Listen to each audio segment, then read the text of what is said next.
കർത്താവിന്റെ മാലാഖ പരിശുദ്ധ മറിയത്തോട് വചിച്ചു. പരിശുദ്ധാത്മാവിൽ മറിയം ഗർഭം ധരിച്ചു. നന്മ നിറഞ്ഞ മറിയമേ സ്വസ്തി, കർത്താവ് അങ്ങയോടുകൂടെ സ്ത്രീകളിൽ അങ്ങ് അനുഗ്രഹിക്കപ്പെട്ടവളാകുന്നു. അങ്ങയുടെ ഉദരത്തിൻ ഫലമായി ഈശോ അനുഗ്രഹിക്കപ്പെട്ടവനാകുന്നു.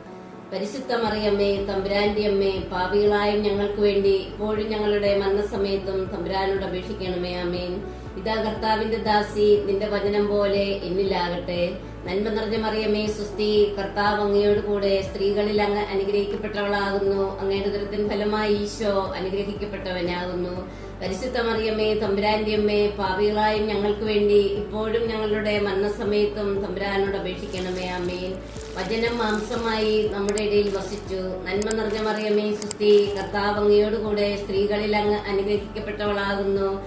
അങ്ങയുടെ ഉദരത്തിൻ ഫലമായി ഈശോ അനുഗ്രഹിക്കപ്പെട്ടവനാകുന്നു. പരിശുദ്ധ മറിയമ്മേ, തമ്പുരാന്റെ അമ്മേ, പാപികളായ ഞങ്ങൾക്ക് വേണ്ടി ഇപ്പോഴും ഞങ്ങളുടെ മരണസമയത്തും തമ്പുരാനോട് അപേക്ഷിക്കണമേ. ആമേൻ. ഈശോ മിശിഹായുടെ വാഗ്ദാനങ്ങൾക്ക് ഞങ്ങൾ യോഗ്യരാകുവാൻ സർവേശ്വരന്റെ പരിശുദ്ധ ദൈവമാതാവേ, ഞങ്ങൾക്ക് വേണ്ടി അപേക്ഷിക്കണമേ. പ്രാർത്ഥിക്കാം. സർവേശ്വര മാലാഖയുടെ സന്ദേശത്താൽ അങ്ങയുടെ പുത്രനായ ഈശോ മിശിഹായുടെ മനുഷ്യാവതാര വാർത്ത അറിഞ്ഞിരിക്കുന്ന ഞങ്ങൾ അവിടുത്തെ പീഡാനുഭവം കുരിശുമരണവും മുഖേന ഉയർപ്പിന്റെ മഹിമ പ്രാപിക്കാൻ അനുഗ്രഹിക്കണമേ എന്ന് ഞങ്ങളുടെ കർത്താവായ ഈശോ മിശിഹ വഴി അങ്ങയോട് ഞങ്ങൾ അപേക്ഷിക്കുന്നു. ആമേൻ. പിതാവിനും പുത്രനും പരിശുദ്ധാത്മാവിന് സ്തുതി. പിതാവിനും പുത്രനും പരിശുദ്ധാത്മാവിന് സ്തുതി. പിതാവിനും പുത്രനും പരിശുദ്ധാത്മാവിന് സ്തുതി.